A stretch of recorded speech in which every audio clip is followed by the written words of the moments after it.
Ok. Bon, bah, bonsoir d'ailleurs plutôt. Merci de vous êtes inscrits en masse d'ailleurs pour ce webinaire.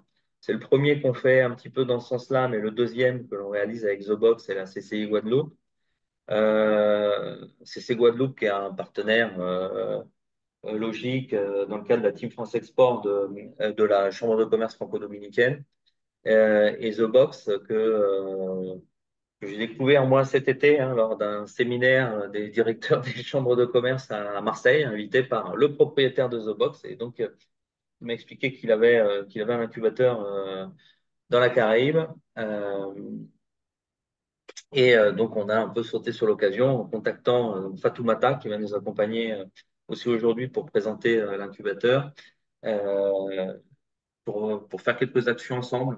Je pense que les opportunités sur la République dominicaine sont plutôt liées à un peu vous, le public, que je vois sur les inscrits, des start-upers, des petites structures qui connaissent déjà, en tout cas qui ont une forte envie euh, d'export dans la région, sachant que la République dominicaine est un peu le premier gros pays, la première grosse économie la plus proche des Antilles françaises. Et on voulait profiter également, pour éviter que l'on parle, nous, dans le sein du réseau, d'avoir des success stories dominicaines. Donc, c'est le cas, vous voyez, Dominique Giacinti et William Velos qui vont présenter dans le cadre de Dominique son expérience de Solatrans. Donc, Dominique est un franco-dominicain qui est diplômé de l'École des Roches et de l'université de Clark University dans le Massachusetts, si je ne me trompe pas. Donc, il est membre du board de Sofratessa. Sofratessa, qui est un groupe familial franco-dominicain et qui se développe depuis la République dominicaine sur l'Amérique latine, multilatina, d'accord? Et donc l'idée, comme je mentionnais, de présenter l'expérience de Solatrans, dans leurs activités, se prêtait ça gros volet infrastructure. Et Solatrans, c'est une entreprise locale de technologie, donc dominicaine de technologie, qui est spécialisée dans les transports et la mobilité urbaine euh, de manière générale. Donc, il présentera un peu l'achat de cette société, la structuration et son développement et sur quel marché il se développe. C'est vraiment une expérience entrepreneuriale. Et ensuite, William, qui est lui dominicain, je ne crois pas que tu es encore français. Mais peut-être, je me trompe. William, qui est pour lettres, français, puisqu'il est diplômé de Montpellier Business School, en plus d'université dominicaine. Donc, il a une BA dans une université locale. Euh, il est spécialiste de la finance et a longtemps travaillé dans diverses entreprises dominicaines pour renforcer, en tout cas pour réaliser des veilles et des investissements dans le secteur des technologies, donc local et régional. Quand je dis régional, là, on parle de la grande région, c'est plutôt international, euh, et qui travaille aujourd'hui, qui est directeur chez Tivalsa, qui est un poste de bourse de valeur, sur société de finance de placement financier dominicaine. Donc voilà, j'espère que vous allez bien profiter. On aura ensuite des témoignages et puis ce qu'on aura ensuite, donc Raissa qui terminera. À la fin de l'intervention de Raissa, on pourrait faire quelques questions sur les différents aspects que vous avez pu écouter lors du webinaire. Donc, je ne prends pas plus longtemps la parole et je laisse la main à Fatoumata. Bonsoir à tous. Comme Thomas le disait, hein, nous avons commencé à collaborer ensemble il y a quelques temps. Et puis, le but, au travers aussi de ce webinaire, c'est de pousser un peu plus loin cette collaboration et puis de voir en fait chacun sur nos actions, comment on pourrait unir nos forces, toujours dans le but de servir les startups hein, et l'entrepreneuriat. Ce qui m'amène donc à vous présenter rapidement The Box. Donc The Box est un incubateur et accélérateur de start-up internationales.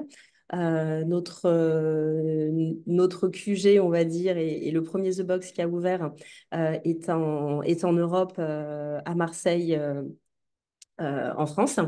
Donc voilà, c'était le tout premier qui a ouvert en 2018. Et puis l'idée était d'avoir un lieu d'innovation, d'incubation, d'accélération, en tout cas un lieu chargé d'énergie entrepreneuriale dans lequel on fait appel à des partenaires, à des experts dans différents domaines pour accompagner différentes startups qui rejoignent notre programme pour exécuter et vraiment développer leur projet en fonction de leur niveau de maturité, leur niveau d'avancement et les besoins qu'ils ont.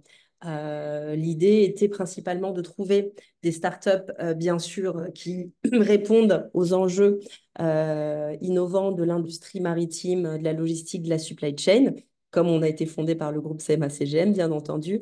Mais plus on avançait sur le projet, plus on s'est rendu compte que, il y avait quand même d'autres projets qui étaient intéressants. On a des partenaires qui ont rejoint l'aventure et donc il y avait aussi des problématiques qui leur étaient propres dans leur métier et dans leur secteur. Donc, on a agrandi un petit peu les thématiques d'accompagnement des startups. Et puis, en agrandissant tout ça, on a aussi agrandi l'écosystème The Box, hein, qui aujourd'hui compte donc le hub en Guadeloupe qui est pour la zone Caraïbe. On a Arlington pour la partie États-Unis, ou Amérique du Nord, hein, globalement États-Unis, Canada. On a Abidjan en Côte d'Ivoire pour la partie Afrique de l'Ouest, Singapour pour l'Asie-Pacifique et Manchester pour renforcer un petit peu l'Europe aux côtés de Marseille. Et donc l'idée, c'est de pouvoir, dans toutes ces zones géographiques du monde, aller sourcer, trouver des projets intéressants qu'on puisse accompagner. Qu'on puisse mettre en relation avec soit le groupe, soit ses partenaires, hein. L'idée, c'est quand même le nerf de la guerre de la startup, c'est son business development. Donc, l'idée, c'est voilà, de pouvoir lui apporter des clients, on va dire, qui ont les reins solides pour leur permettre de se développer facilement et donc, en fait, d'avoir tout de suite des clients pour leurs solutions en fonction des besoins. Donc, on fait des matchs, hein, vraiment, solution de la startup versus client, grand groupe ou pas en fonction des régions du monde. Et puis l'idée aussi, c'est dans l'accompagnement et le développement de la startup, c'est de lui permettre aussi d'agrandir son marché, d'avoir un peu un fil rouge, en fait, de se baser sur tout notre réseau.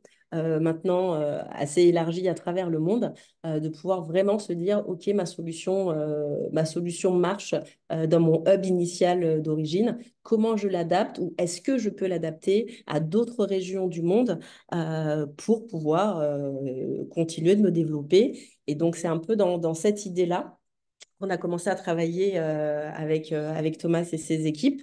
L'idée, voilà, c'est de se dire que, indépendamment du secteur géographique, l'idée est de pousser l'entrepreneur à se développer plus facilement, bien sûr, là où on est implanté, parce que ça leur permet d'avoir une assise quand même, d'avoir un réseau déjà créé et puis de pouvoir accélérer son business. Et ça marche très bien inter the box, hein. On a déjà pas mal de startups de la Guadeloupe et de la zone Caraïbe qui ont déjà été sur Marseille, beaucoup sur l'Afrique, hein, qui rencontrent quand même quelques similitudes sur certaines problématiques territoriales et bien localisées. Et donc, voilà, l'idée, c'est vraiment de pouvoir pousser au maximum ce réseau, cette ouverture, qui est finalement en fait du gagnant-gagnant, hein. Tout le monde se développe et certaines zones géographiques qu'on ne connaît pas forcément très bien, on essaye d'y trouver des partenaires qui, eux, connaissent très bien le lieu. Donc, c'est typiquement le cas là pour la République dominicaine et voir comment accompagner au mieux nos startups qui sont prêtes, hein. C'est très, très important parce que voilà, il faut quand même avoir un certain niveau de maturité dans son projet et dans sa startup pour pouvoir prétendre à un export parce que ok, demain Thomas fait la bonne connexion, le client arrive et puis il y a une grosse demande, il faut que la startup soit en capacité de suivre et pour ça il faut qu'elle ait un certain niveau de maturité. Voilà, et toute cette partie-là, nous on s'en occupe vraiment, hein, de faire le travail avec elle et puis de s'assurer en tout cas qu'elles sont prêtes à prendre leur envol international. Parfait. Donc, Voilà, tu vois, faire avec court. Dominique va nous expliquer un peu comment fonctionne le marché dominicain. Et en effet, ça va vite. Ok. Merci beaucoup Thomas pour tes paroles. J'espère que tout le monde ici parle français. S'il le faut, vous pouvez m'écrire un petit message après, je peux parler en espagnol, anglais, n'importe quel idiome que vous avez besoin. Donc, la question que je vais répondre, justement, c'est la principale question, c'est qu'est-ce que c'est d'être entrepreneur? Ben, pendant que j'étudiais à l'université, j'ai appris ce que c'était d'être entrepreneur. Et être entrepreneur, c'est assez compliqué à définir. Mais ce que je retiens, c'est la chose suivante. Un entrepreneur, c'est quelqu'un qui a faim. C'est quelqu'un qui prend des risques et c'est quelqu'un qui n'est pas sûr de ce qui va arriver. C'est-à-dire, c'est une personne qui tombe à cheval et qui remonte à cheval. C'est une personne qui ne laisse pas tomber. Sofratessa, l'entreprise dont je représente, est une entreprise qui fut créée il y a 40 ans. L'homme qui l'a créé, M. Joan Jacinti, était venu en République dominicaine ici en tant que VIA à l'ambassade de France en République dominicaine. Et justement, petit à petit, en se développant, Socratessa est devenu leader dans le secteur du transport en République dominicaine. Non seulement transport routier, sinon aussi transport ferroviaire, transport par câble et transport aérien. Quand on parle transport de passagers, c'est-à-dire métro, téléphérique et tous ces systèmes. Donc, il est très normal chez Socratessa de toujours s'intéresser au système de transport. Socratessa, depuis quelques années, et ça c'est surtout depuis mon intervenance chez Socratessa, nous nous sommes intéressés par des secteurs d'activité nouveaux. Un secteur d'activité nouveau est celui des systèmes de paiement électronique, je veux dire. Et nous nous sommes développés de cette manière-là parce qu'il y a deux manières de grandir dans une entreprise. La manière numéro un, c'est de grandir de manière réelle, c'est-à-dire petit à petit, l'entreprise a plus de contrats, plus de projets et elle grandit de manière organique. Et la deuxième manière, c'est en rachetant des entreprises ou en faisant des acquisitions stratégiques de certaines technologies. Solatrans était une petite entreprise en République dominicaine qui essayait de se développer dans le marché des systèmes de paiement. Et nous, chez Socratessa, comme la boîte que nous sommes, avons décidé de miser là-dessus. Et nous avons misé là-dessus parce que Solatrans avait une technologie au niveau des bus, une technologie propriétaire, une technologie qui leur permettait. C'est une technologie qui était faite de manière très impressionnante et nous avons décidé de rentrer, nous, et d'investir du temps, de l'argent et des ressources dans cette boîte qui faisait des petits valideurs de bus. Une boîte assez intéressante, mais il lui manquait de l'amour. Donc, Solatrans est devenue une boîte où il y avait 3 employés, au jour d'aujourd'hui où c'est une boîte qui a 20 employés. Quand on parle startup, Solatrans, c'est l'exemple parfait d'une startup parce que c'est une boîte que pendant ces 2 premières années de rachat n'a pas eu beaucoup de projets. Et au jour d'aujourd'hui, Solatrans fait ceci, ce que je vais vous montrer. Vous voyez ma carte? Ça, c'est une carte du système de paiement de transport de Santiago de los Caballeros. C'est une carte de ticketing niveau MyFair, mais qui a une particularité. Elle permet de pouvoir payer de partout dans le pays avec cette carte. Cette carte-là peut être utilisée à Santiago, tout comme dans le métro de Saint-Domingue et dans tous les systèmes de, paiement, de transport au niveau de la République. Et Solatrans, ça fait aussi une nouvelle. Et ça, c'est grâce aux technologies qu'on a investies du système de carte, paiement par carte. La République dominicaine est un pays assez intéressant quand on parle de ce marché au niveau de technologie. Il y a un très fort investissement au niveau des fintech en République dominicaine. Et ça, c'est important à connaître et à savoir. La République dominicaine, via les banques très fortes qu'il y a ici, par exemple le BHD, a créé quelque chose qui s'appelle Billet. Le Banreservas a créé quelque chose appelé Mio. Il y a aussi une app qui s'appelle TAP. Ces apps-là permettent, parce que 86% de la population dominicaine a justement un smartphone. Et ici, nous n'y avons pas autant accès à ces technologies comme avant, mais maintenant, les gens commencent à se développer. Et justement, Solatrans a pris côté de cette chance-là, de cette opportunité-là, qu'il n'y a pas que les cartes. Il y a aussi les systèmes de paiement via un smartphone, un téléphone. Et donc, nous avons continué à développer cette technologie. Et, par exemple, il est très aussi important aussi de garder en compte la chose suivante. Et ça, c'est quelque chose que c'est un conseil que j'ai envie de donner. C'est l'entrepreneur, vu que c'est quelqu'un qui prend des risques, c'est aussi quelqu'un qui détecte les opportunités. Cette opportunité en fintech, en République dominicaine, c'est l'opportunité qu'il faut développer. Et Solatrans, maintenant, essaye de rentrer dans le monde un petit peu comme un peu PayPal, c'est-à-dire une entreprise aussi de paiement au niveau d'une application. Là, bientôt, avec le système qui va sortir de la ligne 3 du métro, nous espérons pouvoir faire le ticketing de ce système-là. Et en faisant le ticketing de système, nous voulons développer une app. Solatrans aujourd'hui, et c'est une boîte qui est jeune, hein, elle est une boîte qui avait 5 ans, et depuis les 3 dernières années, elle a le ticketing du métro de Saint-Domingue, tous les corridors des buses de Saint-Domingue au niveau du paiement des bus. On avait à l'époque seulement un bus hérité, que c'était celui du téléphérique de Sabana Perdida. Et vous voyez un petit peu Saint-Domingue. Saint-Domingue, c'est une ville où il y a énormément d'habitants et une ville qui est divisée en certains secteurs. Et un des secteurs importants où il y avait un grand mouvement de population qui traverse le pont de l'autre côté de l'aéroport, c'est Sabana Perdida. Un autre secteur important où Solatran est très impliqué, c'est le secteur des Alcarris, où on fait aussi le ticketing. Santiago, on fait le ticketing avec le suministre et l'installation des bus. Le ticketing niveau 4 national, c'est-à-dire aussi le système de paiement de tout le système national du pays. Et nous faisons aussi le développement en ce moment de la plateforme de calcul des indicateurs pour voir la qualité du transport en République dominicaine. Et tout ça va permettre bientôt qu'on puisse lancer ce qu'on appelle le FMS. Le FMS, c'est le Fleet Management System. Des pays comme la République dominicaine, donc j'imagine que vous êtes certainement intéressé, est un pays où il y a disons, un pas très bon système routier. Un système où il y a beaucoup d'accidents, beaucoup de personnes. Il y a quelque chose, il y a des applications Instagram, il y a des trucs où ils disent accident RD, ou c'est aussi des opportunités, parce qu'il y a beaucoup de personnes qui sont intéressées par le secteur des réseaux sociaux. Les réseaux sociaux, c'est aussi une opportunité de business. Il faut savoir le développer en cherchant une manière. Et donc, la Républicaine, c'est un pays d'opportunités là-dessus. Et justement, cette opportunité que je veux dire au niveau des FMS, des Fleet Management Systems, c'est une opportunité de pouvoir détecter les carros públicos. Certaines personnes, je ne sais pas s'ils connaissent, mais les carros públicos, c'est une sorte de petit bus, pas vraiment un bus, hein, une petite voiture plutôt, où on met énormément de passagers et ces passagers-là doivent aller dans un sens. Souvent, ils font une ligne droite d'un point A à un point B. Solatran a détecté le problème. Le problème, quel est? Que ce transport-là, ce n'est pas un transport autorisé, ce n'est pas un transport, disons, régulier. Donc, nous, avec le Fleet Management System qu'on est en train d'implémenter ici petit à petit, nous allons régulariser ce système. On va savoir où sont ces voitures, à quel moment sont ces voitures et combien de personnes elles transportent avec un Fleet Management System qui permet aussi de faire du comptage de passagers.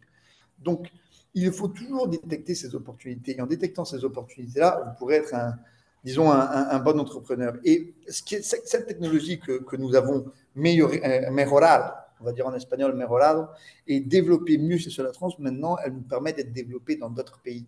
Parce que Solatrans, en devenant leader dans le système de paiement et de fleet management system en République dominicaine, aujourd'hui, ok, t'as vu.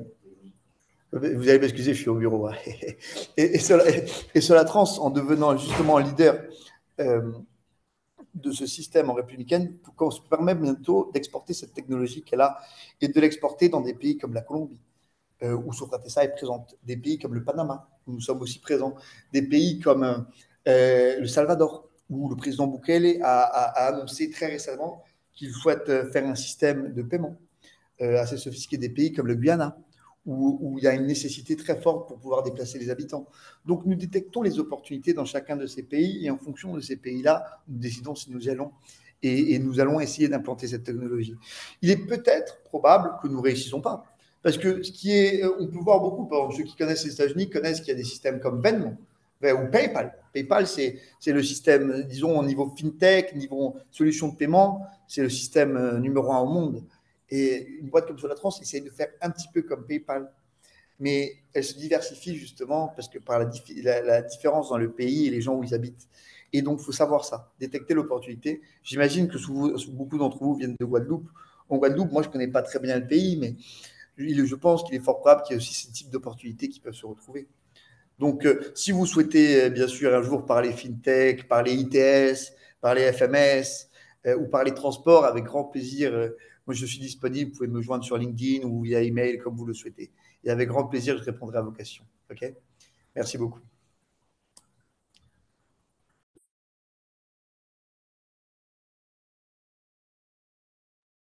Très bien.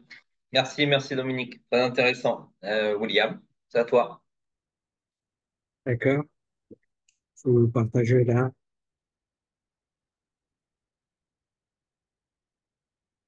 Voilà, c'est bon? Ouais. Bon, je vais vous parler un peu des startups en République dominicaine. Et quand j'ai fait référence à startups, je fais référence, comme vous savez, on est pris à plusieurs étapes de vie. Et il y a les étapes pré-seed et seed. Et après, on a des étapes série A, série B, série C, croissance et sortie. Ici, aujourd'hui, je vais plutôt vous parler des étapes pré-seed et seed en République dominicaine. Et comme vous allez voir plus tard, un des défis qu'on a en République dominicaine, c'est les données de cet écosystème. Mais les données disponibles qu'on a tout de suite, c'est un rapport de Enlaces, qui est un réseau d'investisseurs anges en République dominicaine, et sur l'écosystème entrepreneurial dominicain, qui a été émis en 2020.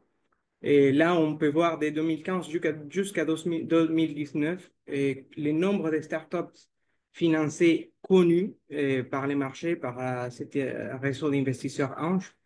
Et en 2015, c'était 8, en 2016, c'était 9, 2017, 6 startups, 2018, 11, 2019, 5. Et là, vous pouvez voir qu'il y a des startups et en bleu qui sont investis en République dominicaine. Et les rouges, c'est aussi des startups des Dominicains, mais qui se développent à l'étranger. Et je vais vous parler de ça tout de suite.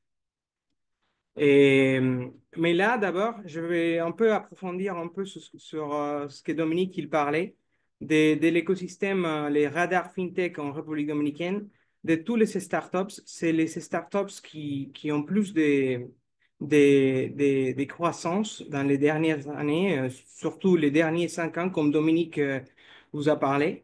Et là, vous pouvez voir qu'il y en a plus de 100, des 100 startups fintech qui ont été conçus et financés surtout en République dominicaine. Il y a aussi des étrangers ici, mais là, vous pouvez voir tous les radars. C'est une information publique. Vous pouvez trouver ça dans l'Association dominicaine de FinTech. Et là, vous pouvez voir qu'il y a 14% de technologies pour des institutions financières, 8% des assurances et des InsurTech, et 6% des FinTech sont par rapport aux actifs digitaux, virtuels. 21% c'est des crédits, des institutions de crédit. Et 14% c'est des finances personnelles empresariales. 7% finances personnelles, pardon. Il y a 2% des PropTech, mais qui sont enregistrés dans cette radar, mais vous allez voir plus tard qu'il y a quand même pas mal d'entreprises qui sont là-dedans. Et des paiements, 26% avec 31 institutions. Là, vous pouvez voir les billets qui vous a parlé Dominique, mais aussi il y a des autres qui sont comme Mio et bon, beaucoup d'autres qui sont en train de croître en République dominicaine. C'est vraiment un écosystème qui est en train de se développer assez rapidement. Et là, on a un peu le- on a l'évolution fintech en République dominicaine selon les rapports de Finovista, qui a été fait, c'est une étude qui a été faite aussi avec la BID en 2021. Et vous pouvez voir la République dominicaine par rapport aux autres pays de la région et qui a vécu la croissance la plus puissante avec 129% de 2017 à 2021 en nombre de startups et quand même avec 55 en 2021, mais vous avez vu juste là qu'il y a plus de 100 startups déjà.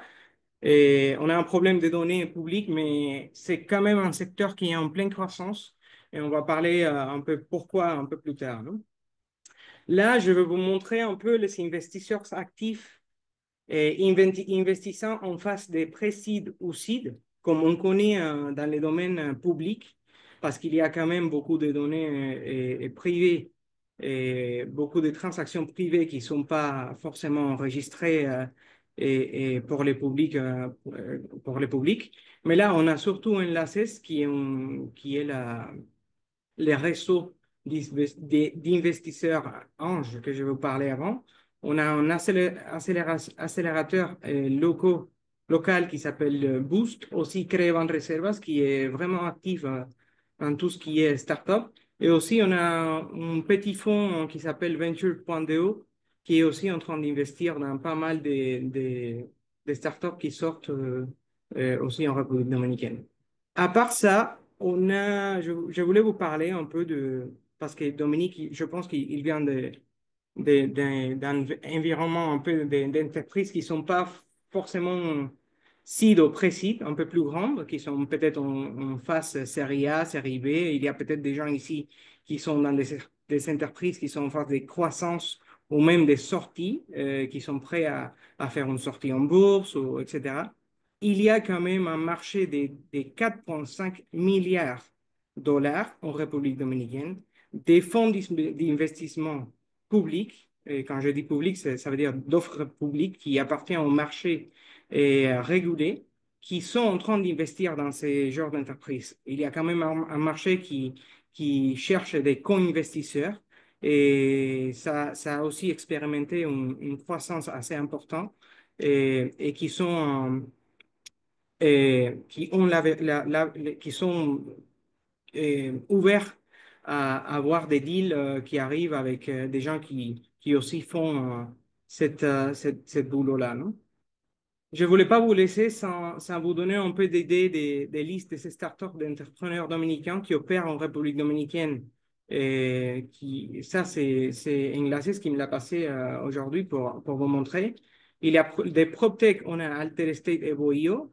En technologie, on a BotCity et TaxShelf. Ce sont les connus, hein. Il y a beaucoup d'autres, mais ce sont les connus et avec des informations publiques. Comme FinTech, on a Mio et Credigo. Et en e-commerce et logistique du dernier kilomètre, il y a GoWeb qui a fait aussi quelques rondes. Et Delivery RD, je ne sais pas si les Dominicains qui sont là se rappellent de Delivery RD, qui a été vendu à Delivery Hero, qui est une entreprise, je pense que hollandaise, qui aussi est en bourse en Hollande, qui a acheté tout ce qui est Pedidos Ya en Amérique latine et a converti Delivery RD en Pedidos Ya en République dominicaine. Et ça, c'est aussi une transaction assez importante. Buenvio, c'est une autre startup qui est en train de grandir. Fly et Speedy et Uno aussi, ce sont des logistiques du dernier kilomètre. Il y a aussi important aussi de remarquer la liste des startups d'entrepreneurs dominicains qui opèrent en dehors de la République dominicaine. Et ils sont surtout des fintech. Il y a des Aplazo, Lending Point, Kiwi, Yofio, tout ça, c'est Ditch et Pana, tout ça, ça a aussi lending, crédit digitaux inclus. Et Arcux et Yellow Pepper, ce sont surtout des entreprises qui ont été conçues en République dominicaine, mais après qui opèrent en dehors de la République dominicaine, aux États-Unis, au Mexique.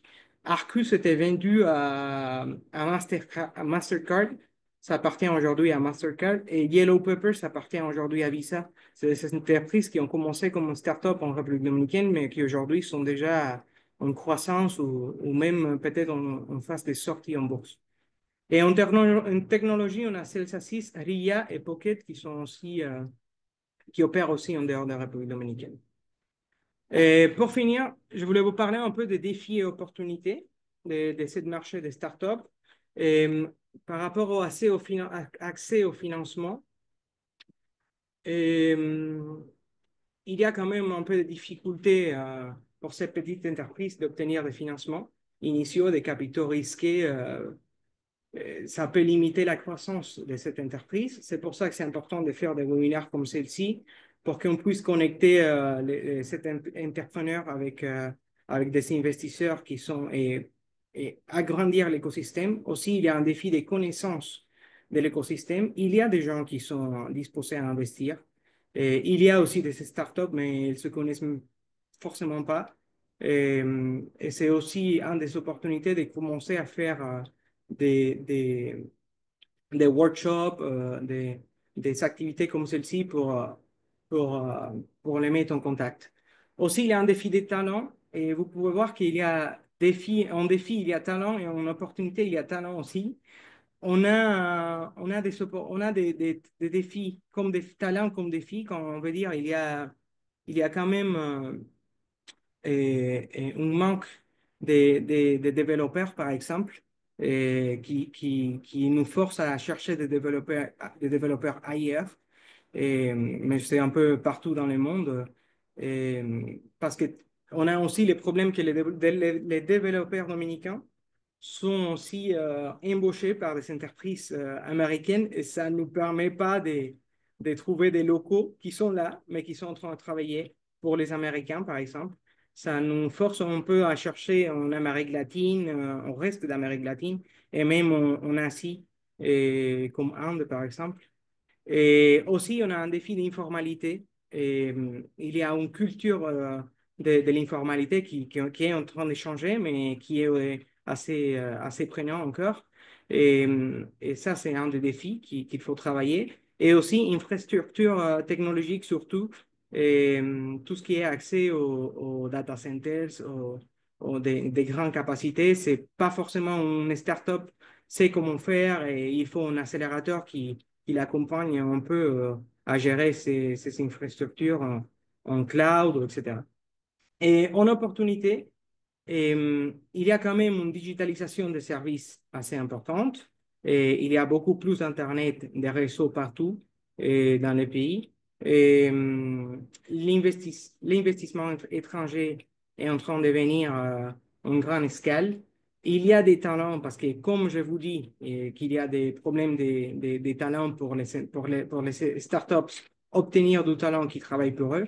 C'est parce qu'il y a du talent qui est en train de travailler pour des startups américaines, etc. Ça veut dire qu'il y a aussi des gens avec des idées ici qui sont en train de développer des bonnes idées. Il faut juste les accompagner un peu pour que ça puisse se convertir en entreprise. Et c'est pour ça qu'il y a une opportunité d'écosystème d'accélérateurs. Et il ne faut pas cacher que la croissance de la République dominicaine, qui est projetée par exemple en 2024 en 5,2% des PIB, par rapport à, si on fait une comparaison aux Caraïbes, qui par rapport à la CEPAL estime une croissance de 2,6%. Et quand même, c'est le double de Caraïbes. Et si on compare par Amérique latine, qui est aussi environ 3%, c'est quand même un pays qui est en train de vivre une grosse croissance et qui expérimente ça depuis 20 ans. Ça fait 20 ans que la République dominicaine croît à 5%. Et l'avenir est quand même, s'espère quand même assez similaire. Et aussi, une autre opportunité, c'est l'inclusion financière qui est en train de monter par tous ces fintechs que vous avez vus avant. Et ça veut dire qu'il y a beaucoup plus de gens avec des accès à des cartes de crédit, à des produits financiers qui lui permettent d'accéder à un écosystème qui est digital à la fin. Je pense que c'est ça. Si vous avez des questions, ben, je suis là. Non, mais on peut faire la petite présentation de RiseHack, qui va présenter un peu les outils justement pour le développement. Enfin, je vois qu'il y a des milliards de dollars en République dominicaine grâce à William. Mais bon, en tout cas, donc RiseHack est de CCI des îles de Guadeloupe qui va nous présenter les outils TF, Team France Export. Tout à fait. Bonsoir à tous et en tout cas, merci pour déjà les deux témoignages qui sont super inspirants. Alors, je crois que dans les personnes qui sont présentes au webinaire, il y en a qu'on connaît déjà très bien et il y en a qu'on connaît moins. Donc, l'idée, c'est surtout de vous faire une présentation des outils qui existent en Guadeloupe et également en Martinique d'ailleurs, pour aider les entreprises à se développer à l'international et plus singulièrement en République dominicaine.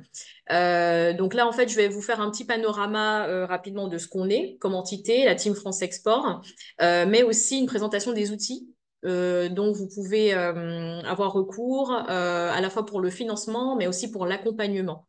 Alors déjà, pour démarrer, la team... Mais juste une Oui, petite précision, parce qu'on a un public, en effet, plutôt français et francophone. oui, Ce sont des outils qui sont réservés à des sociétés françaises. basé en France. Bon, donc, si vous êtes Voilà. entrepreneur français en République dominicaine, ça fonctionne un peu moins selon les secteurs. Donc, il y a des outils de BPI France qui peuvent fonctionner, mais bon, on ne le présentera pas aujourd'hui. Voilà, Bon, c'est tout. c'est une précision importante à apporter, effectivement. Alors pour parler un peu de l'historique, c'est vrai que la Team France Export existe depuis 2018. Hein, c'est une volonté de l'État français de mettre un coup d'accélérateur sur la partie export des entreprises. Et aujourd'hui, on a un bureau qui est dédié, qui s'appelle la Team France Export, qui est un peu la porte d'entrée dès lors où une société française a des envies d'international. Et notre rôle, c'est d'aider les entités, pour ma part guadeloupéennes, mais on va dire antillaises, françaises, à s'implanter sur des marchés étrangers. Donc, pour résumer, c'est vrai qu'on a remarqué depuis 2018, quand même quelques années d'existence, que les entreprises qui se font accompagner, eh bien, elles réussissent mieux. Alors, c'est déjà quand même plus de 13 000 entreprises qui sont accompagnées aujourd'hui. La majorité arrive grâce à nos actions à identifier des contacts périns, donc des personnes, soit des partenaires, soit des futurs clients avec lesquels ils vont pouvoir travailler. Et elles sont satisfaites, en tout cas, de ce réseau, de ce service. Alors, pourquoi on parle d'une team? Ça peut sembler un peu étrange de dire bah, Team France Export. Pourquoi? Parce qu'en réalité, c'est à la fois des acteurs publics qui sont donc signataires d'une convention Team France Export, mais aussi des acteurs privés. On s'appuie un petit peu sur le meilleur des deux mondes. Dans les acteurs publics, vous avez dans les signataires Business France. Donc Business France, c'est l'organe de l'État français qui s'occupe de l'internationalisation des entreprises, mais aussi d'attirer des investisseurs étrangers. Vous avez les CCI de France, vous avez les régions de France, en l'occurrence pour la Guadeloupe, c'est la région Guadeloupe. Vous avez la BPI, BPI France, donc qui est le financeur de pas mal d'actions export, qui vient financer, dérisquer, on va dire, l'opération. Et puis vous avez bien sûr l'État. Donc nous, notre rôle, c'est d'identifier sur le territoire français les entreprises qui ont un potentiel à l'international. On s'appuie sur ça sur pas mal de partenaires.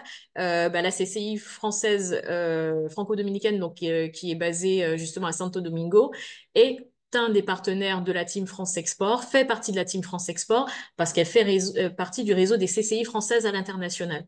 Vous avez également le réseau Business France, vous avez des conseillers internationaux qui sont basés dans les territoires et qui sont au plus proche du marché, qui sont en capacité de vous aiguiller.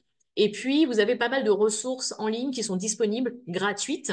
Mais derrière, si on veut aller dans plus de détails, on est sur des prestations payantes, mais vous avez quand même des outils qui sont ultra qualitatifs, qui sont faits par des personnes qui sont expertes dans leur métier. On a des dispositifs Et régionaux qui nous... accessible. Ah, accessible en termes de Ah prix, après oui, ça. Hein, tout par à fait. rapport Alors, à accessible une en termes de privée, prix on va déjà, pas. mais en plus, il y a des dispositifs de subvention qui aident bien. Donc, on va en parler justement.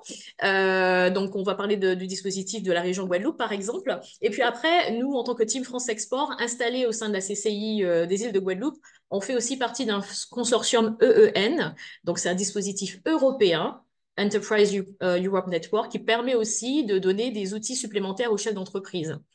Il y a un dernier volet également que je vais aborder ici. Il s'agit effectivement du Centre Carreau. Donc, le Centre Carreau, c'est le centre d'arbitrage régional OADAC. En fait, c'est un organisme qui est né grâce au dispositif Interreg, sous l'égide de la CCI des îles de Guadeloupe, pour aider les entreprises sur la partie juridique à commercer davantage avec les voisins caraïbéens. C'est-à-dire qu'on est quand même sur un territoire où vous avez plus d'une trentaine d'États ou ça peut être difficile pour un chef d'entreprise basé dans les cas en Guadeloupe ou en Martinique, voire en Guyane aussi, de se dire bah, je vais commercer avec des territoires où on n'a pas du tout la même législation, ou si jamais un litige arrive, je devrais aller auprès des tribunaux là-bas. Mais l'idée en tout cas de ce centre d'arbitrage, c'est de faire en sorte qu'il y ait des clauses de médiation et d'arbitrage justement pour prévenir les litiges et s'ils arrivent, pour avoir une résolution beaucoup plus rapide, beaucoup plus discrète, beaucoup moins onéreuse que si on partait directement sur les tribunaux des pays où vous allez. Et singulièrement en République dominicaine, donc ils sont aussi signataires, nous pouvons avoir des arbitres dédiés qui vont pouvoir résoudre un litige entre une société française et une autre de République dominicaine, par exemple. Mais c'est valable partout dans le monde. C'est valable dans la Caraïbe, c'est valable en Afrique de l'Ouest, c'est valable au Japon. Les clauses de médiation et d'arbitrage aujourd'hui sont des recommandations qu'on vous fait sur tous vos contrats. Il serait utile que vous les ayez pour pouvoir sortir un peu plus facilement d'une situation compliquée. Alors, c'est vrai que ça fâche Surtout en souvent République dominicaine. Hein. Tu dis? Surtout en République dominicaine. Voilà. Alors, surtout, peut-être pas, mais c'est surtout de dire, Oui. on est là justement pour vous dire les choses telles qu'elles sont. Et puis, je pense que le discours des deux chefs d'entreprise tout à l'heure était très vrai, c'est-à-dire que c'est pas un long fleuve tranquille et qu'il faut quand même se prémunir. Et on dit souvent, hein, vaut mieux prévenir que guérir. Donc, l'idée, en tout cas, c'est de border au maximum vos contrats si jamais il devait y avoir des soucis. Mais l'idée, en tout cas, c'est que nous soyons là pour border le chemin, on va dire, et vous aider justement à prendre le minimum de risques. Donc, pour justement faire ce travail de minimum de risque, donc il y a tout un réseau qui est en place. Aujourd'hui, au sein de la CCI des îles de Guadeloupe, vous avez des conseillères à l'international. Donc, moi-même, sur la partie tech, services, industrie et clean tech. Et ma collègue Jenna Bogat-Bonhomme, qui est sur toute la partie agrotech, art de vivre, santé, culture, loisirs, sport. Donc, en fonction des secteurs d'activité, vous avez un interlocuteur qui est spécialisé. Et derrière, on s'appuie, en tout cas en République dominicaine, à la fois sur la CCI franco-dominicaine, mais ça peut être aussi du côté de l'ambassade. On a pas mal de partenaires qui sont sur place, dont Thomas va vous parler également, mais on a à peu près le même dispositif sur plus de 70 pays dans le monde. C'est dire à quel point le réseau il est étendu, il est efficace. Business France a un bureau dans plus de 70 pays. Vous avez les CCI françaises et internationales aussi dans plus de 126 pays. Et derrière, on a aussi d'autres réseaux qui se mettent, qui nous aident effectivement à aider l'entreprise à se développer. Concrètement, comment on fait? C'est vrai que arriver en République dominicaine sans savoir quelle est la législation, sans connaître le marché, sans connaître les us et coutumes, c'est un peu compliqué. Donc, on va déjà prendre le temps de vous préparer à l'export, vous informer, définir vos stratégies et prendre le temps justement de comprendre ce que vous proposez, en quoi ça répond à la problématique du territoire. Et si vous, enfin un diagnostic, hein, mais si vous n'êtes pas encore prêt à vous lancer sur le territoire, l'idée c'est de vous montrer le chemin et de dire, bah, voilà, il faut consolider en termes de RH, il faut consolider en termes de formation à l'export parce que vous-même en tant que chef d'entreprise, vous n'avez pas encore tous les outils qu'il vous faut, il faut apporter plus de finances, etc. Et donc, on va vraiment prendre le temps de préparer l'entreprise avant qu'elle ne parte parce qu'on observe bien souvent qu'elle parte très rapidement parce qu'il y a une opportunité, il y a un marché, il y a un salon, j'ai un contact très chaud, il faut que je réponde rapidement à l'opportunité. Mais on n'a pas forcément pris le temps de se poser les bonnes questions. Ben, on est là pour ça, justement. C'est peut-être un peu enquiquinant, mais l'idée, c'est de vous poser les bonnes questions avant de partir pour être sûr, enfin, en tout cas, maximiser vos chances de réussite sur le marché. Donc, dans les différentes offres, on est bien sûr sur le décryptage du marché, vous informer sur les événements sur le territoire qui peuvent vous aider à rencontrer vos futurs prospects. On assure également de la formation. En l'occurrence, la prochaine formation au mois de novembre, c'est sur la communication et le storytelling à l'international. Donc, vous voyez, il y a des choses comme ça qui sont abordées. Mais on peut aussi vous aider très précisément sur votre communication. Les traductions de brochures, les traductions de sites internet, avec le vocabulaire spécialisé sur votre secteur d'activité. Donc ça aussi, c'est des choses qui sont spécifiques.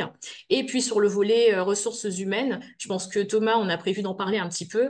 Il y a le VIE, le volontariat international en entreprise, qui est un formidable outil RH, parce que beaucoup de chefs d'entreprise ici comprennent l'espagnol ou l'anglais et peuvent s'exprimer, mais vont peut-être préférer avoir une ressource humaine qui est vraiment bilingue pour pouvoir être sur place, sur le territoire et développer les affaires.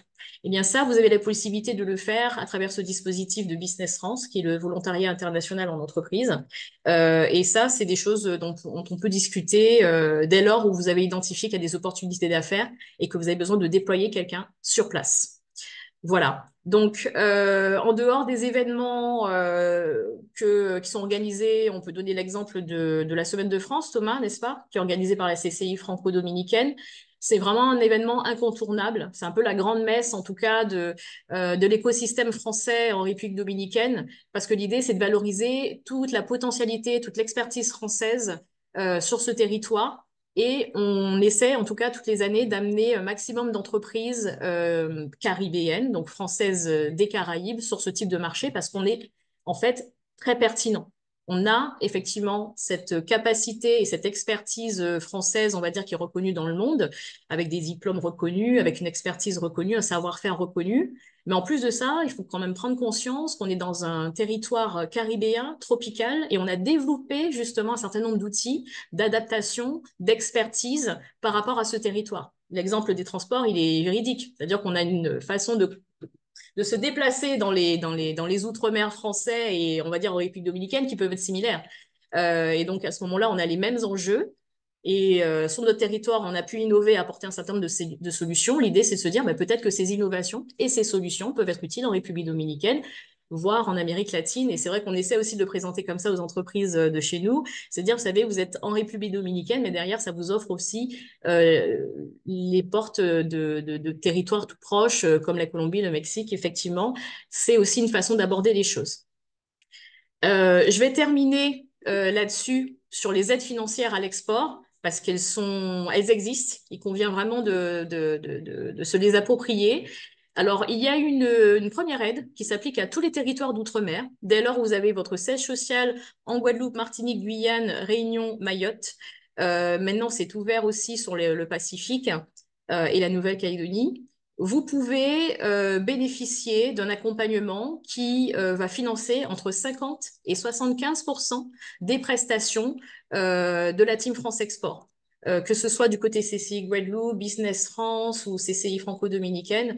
En fait, imaginons que vous partiez sur une mission sur mesure pour votre société, vous êtes dans la tech ou dans les nouvelles ou dans le développement durable, eh bien, il y a possibilité de mettre en place une mission sur mesure, un accompagnement sur mesure et de faire financer une bonne partie de ces frais par le dispositif du ministère des Outre-mer. Ça fonctionne très bien. Elle est renouvelée toutes les années. Et on l'utilise à chaque fois en totalité parce qu'il y a énormément de demandes. Et c'est applicable également pour le VIE, où 50% du coût mensuel du VIE peut être pris en charge. Et on a de nombreuses entreprises qui ont fait cette démarche sur la République dominicaine. L'autre aide dont je vais vous parler, elle s'applique exclusivement aux entreprises de Guadeloupe. Un dispositif similaire existe en Martinique également. Vous l'avez aussi sur la Guyane. C'est l'aide régionale à la prospection internationale. Donc, on peut s'en saisir si on est une entreprise individuelle. Enfin, peu importe la forme juridique de l'entreprise, mais pour une entreprise, mais ça peut aussi être collectif.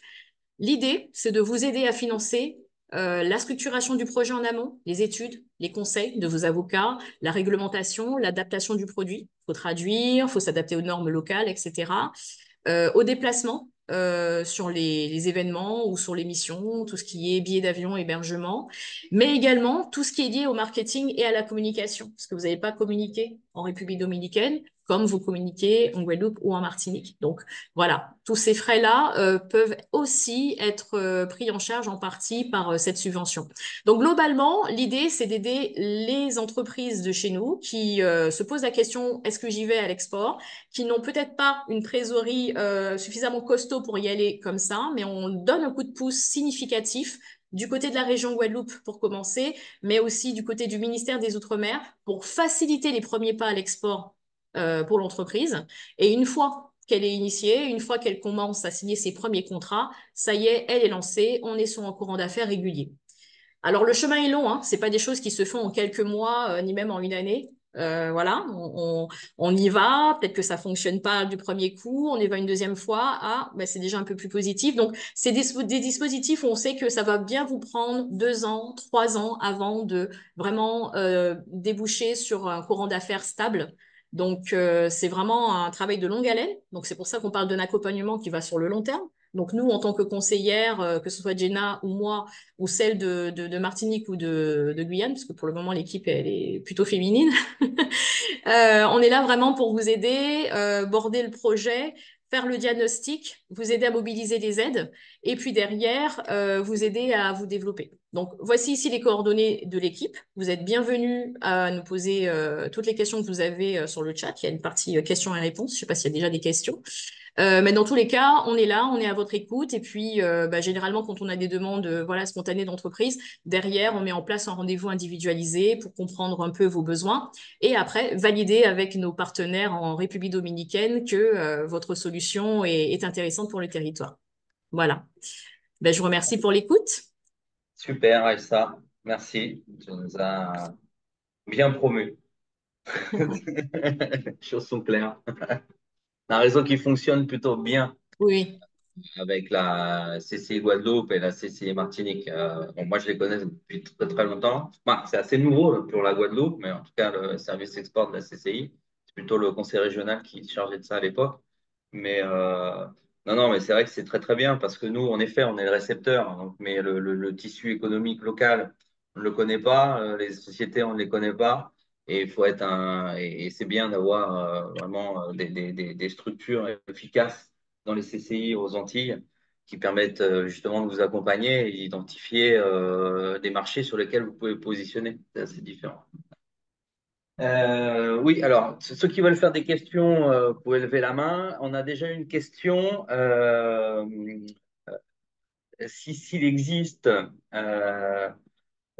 un hub pour dénicher les talents installés localement, donc dominicains ou français, par domaine de compétences. Ou bien est-ce un besoin et ça va être intéressant de creuser.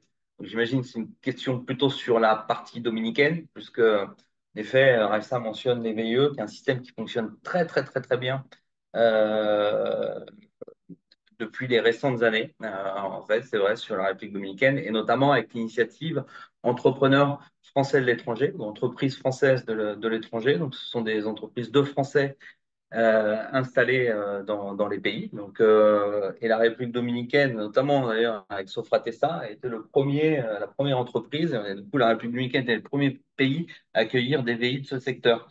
Puisque, en effet, ici, donc c'est pas qu'on n'en trouve pas, des ingénieurs, des métiers liés à la sécurité, des métiers liés à la finance française, je parle. Hein, on n'est pas trop sur ces modèles d'analyse financière. Donc, on se retrouve avec des grands groupes français installés en République dominicaine, des plus petites, qui recrutent ce système de VI parce qu'ils n'arrivent pas à recruter localement. Parce que, soit parce que ces ressources-là n'existent pas, ou souvent c'est parce qu'elles sont trop chères. Parce que Alors, c'est la loi de l'offre et la justement, demande. oui, C'est la pour loi en de l'offre et la parler. demande. Alors, juste une petite information, c'est vrai on m'a parlé plusieurs fois d'un groupe qui existe en Guadeloupe ou aux Antilles, on va dire, où il y a à peu près 700 développeurs qui existent sur les Antilles françaises. Donc, la compétence, elle est là localement. Après, à quel prix aussi, il faut voir, hein, par rapport effectivement à la main-d'œuvre locale en République dominicaine, etc. Mais en tout cas, la compétence, elle est là. Donc, il faudrait peut-être aussi voir comment est-ce qu'on peut rapprocher la demande de certains chefs d'entreprise en République dominicaine et peut-être l'offre qu'on aurait ici, si effectivement on a du mal à recruter, à trouver des talents. On Complètement. l'a Mais fait sur après, le site informatique Je te justement de rejoins, développeurs. je te rejoins, Raïssa, et effectivement, et nous on le voit de plus en plus hein, avec le temps chez The Box, mhm. soit au travers des événements qu'on organise, soit au travers des gens qui viennent dans le lieu, qu'il y a énormément de compétences qu'on ne voit pas. Malheureusement d'ailleurs, et donc on essaye nous de temps en temps de les mettre en lumière, hein, d'organiser des Ouais. conférences. On en fait une prochainement sur l'IA parce qu'on a quand même quelques gros experts sur le domaine et à différents niveaux en plus de la techno et des usages. Donc, je te rejoins totalement. La compétence est là. Il y a un collectif qui est en Guadeloupe et en Martinique qui réunit énormément d'experts spécialistes en développement sur différents en plus secteurs hein, et qui travaillent déjà localement avec quelques grands groupes sur leur stratégie etc. Donc, c'est vrai que c'est plus facile, en fait, et nous, c'est l'exercice qu'on aime bien faire aussi, d'avoir, en fait, une liste de problématiques ou de besoins et d'essayer de trouver les matchs parfaits. D'accord. Très bien. Pour ajouter un petit peu à la réponse de Thomas, donc c'est vrai qu'il est très très difficile en République dominicaine, et ça j'ai parlé en tant que chef d'entreprise, il est très difficile de trouver du personnel compétent. William, dans sa présentation, justement, a parlé que beaucoup de personnel fort dominicain travaille pour des entreprises étrangères. Donc, pour une start-up, des fois, il est extrêmement dur de pousser ce personnel ou de trouver ces Ouais. personnes-là parce qu'elles travaillent ailleurs. Et c'est vrai, Aïcha, tu as bien raison, et c'est vraiment quelque chose qui est très important de creuser. Ça serait et justement, c'est ça l'entrepreneuriat, c'est trouver un problème et détecter et donner un outil qui pourra répondre à cette solution. Il existe des boîtes de headhunting qui permettent de faire ça. Mais pour au niveau technologie vraiment spécialisée, créée en républicaine, il n'y en a pas. Et donc, c'est vrai, il serait très cool que tu puisses voir ce que tu peux faire pour la République dominicaine et surtout en tant qu'entrepreneur, toi, tu puisses hacer tu parte, comme on dit en bon dominicain. Aussi, je voulais apporter que Pardon, désolé, juste pour terminer sur la thématique, excusez-moi. Et effectivement, même si la compétence ne se trouve pas directement sur nos îles, comme je le disais en préambule, hein, on a un réseau quand même assez vaste où on peut aller trouver vraiment la compétence clé dans un de nos autres hubs d'innovation qui soit pas loin. Hein. La zone Amérique du Nord n'est pas très éloignée de la nôtre. Voilà. D'accord. je voulais Bien. dire juste que le secteur privé et aussi public a identifié ces besoins Et il y a un projet qui est en train de se développer au nord du pays qui s'appelle Punta Bergatin, Bergatin, bah, c'est ça le nom, c'est pas Mm. en français, qui aussi a dedans un hub d'innovation où ils pensent former 10 000 personnes avec des compétences en technologie. Et c'est la première fois qu'un effort comme ça va se développer en République dominicaine, à la main d'un projet touristique qui est juste à côté, qui a aussi des efforts. Et ça peut marcher en différence des autres efforts qui ont été faits juste par les gouvernements avant. Là, c'est fait en hybride. C'est un effort public-privé.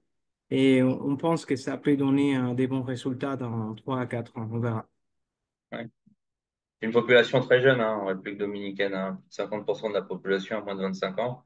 Donc, en effet, même si parfois il y a un peu de retard, c'est un peu le cas dans certains secteurs, les énergies renouvelables, on est un aussi. Bon, il suffit qu'une université ou deux ouvre ce type de filière et c'est parti, hein. En effet. Est-ce qu'il y a d'autres questions? Il y a des gens qui veulent peut-être faire des questions oralement. Sinon, tout est clair. Sur les financements, les expériences. Non, bah c'est bon, hein. On a été complet. Et les 19 heures, c'est peut-être ça. Bon, bah super. En tout cas, merci beaucoup à tous, hein, Raïssa, Dominique, William, Fatoumata. Merci aux assistants. On a été assez Avec nombreux, hein. plaisir. On est monté à 65, 70. Et plus de 100 inscrits aujourd'hui. Je vois que ça intéresse. Et puis, aux assistants, aux entreprises, aidez-nous à structurer. On est vraiment demandeurs. Il faut absolument vous faire connaître, pas être timide, ça ne coûte rien. Et vous avez un peu saisi comment l'articulation entre les autorités guadeloupéennes et nous en République dominicaine. Donc, c'est vrai que bon, à la CCI, j'en ai pas reparlé parce que je partais du principe que tout le monde connaissait. On est vraiment un club d'affaires. Ce sont des entrepreneurs qui font la chambre de commerce. Donc, une toute petite équipe ici à Saint-Domingue, mais on a 110 membres, 210, pardon, 210 membres de tous les secteurs d'activité, puisque la République dominicaine propose une diversification des secteurs économiques. Et en effet, il y a de la place pour tout le monde, comme mentionnait Raïssa tout à l'heure. Les effets d'entraînement sur des gros projets en République dominicaine, des gros investissements français existent, ont toujours existé. Ça fait partie de la structure. Donc voilà. Merci à tous. Je ne sais pas s'il y a des gens qui veulent ajouter un mot. Oui, il y a quelques Merci. interventions, questions-réponses. Oui, non, bah ça, après j'en ai une. Oui, j'ai reçu un mail tout à l'heure de quelqu'un qui, si on veut acheter un terrain, et il a un contact qui en vend. Yes. Non, ça on fait pas trop, on fait pas du tout même, on va être très sincère. C'est pas notre rôle. C'est vraiment une plateforme d'échange entre entrepreneurs et hommes d'affaires. Bon, s'il y a des choses qui se font, des relations commerciales, tant mieux, mais on ne fait pas trop la promotion des initiatives personnelles sur de la vente de ceci et cela. Et Punta Bergantine, c'est Valentin qui demande, c'est en cours, hein. C'est en cours de lancement pour quelques années, hein, pour se créer. Voilà.